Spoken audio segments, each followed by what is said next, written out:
చీకటిలో చిదంబరం ఒప్పందంతో ఈ రాష్ట్రాన్ని విభజిస్తారా లేదా అని శాసనసభలో ప్రకటనలు చేసి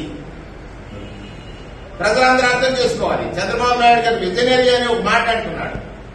దేనికి? ఆయన ఎదుగుదలకి, ఆయన అధికారం కోసం విజనరీ, రాష్ట్ర ప్రయోజనాల కోసం కాదు. దానికి ఒక చక్కటి ఉదాహరణ ఏమిటంటే, రాష్ట్రాన్ని విభజించే సమయంలో శాసనసభలో ఒక చర్చ జరిగింది. ఆ చర్చలో కనీసం ఒక్క మాట కూడా మాట్లాడనటువంటి వ్యక్తి చంద్రబాబు నాయుడు.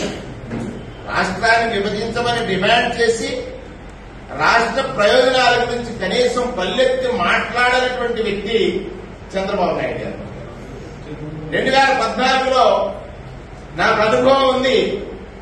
ఈ రాష్ట్రాన్ని ఒక ప్రగతి పదంలో నడిపిస్తారని ప్రజల్ని మోసగించడానికి అనేకమైనటువంటి వాస్తవ విరుద్ధము, లేకపోతే అమలు చెయ్యలేడని తనకు తెలిసి చేస్తానని చెప్పి చెయ్యనటువంటి వాగ్దానాల గురించి కూడా ఒకసారి మననం చేసుకోవాలి.